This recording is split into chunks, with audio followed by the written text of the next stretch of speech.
तर आज आपण बघा मस्त की मोदकाला उकड कशी घ्यायची आणि परफेक्ट कशी घ्यायची त्यासाठी बघा मस्त पाणी उकळत ठेवायचं आहे, साजूक तूप आणि मीठ टाकून घ्यायचं आणि मग आपलं तांदळाचं पीठ टाकून घ्यायचं आहे. गरम उकळी आल्यावरच टाकायचं आणि छानपैकी त्याच्या गुठल्या वगैरे फोडून घ्यायचं. सतत हलवत राहायचं आहे. अगदी 2-3 मिनटं असं हलवायचं म्हणजे त्याच्या गुठल्या वगैरे होत नाही आणि छान पीठ मिळून येतो.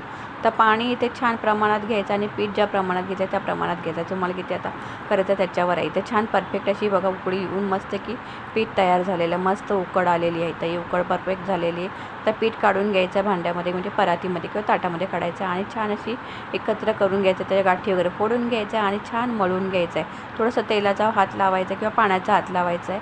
तुम्हाला पाणी आवडायचं तर पाण्याचं लावा, तेलाचं असं तेलाचं लावा. आता छान पीठ मळून घ्यायचं आणि छानपैकी उकड तयार झाली मोदकाची.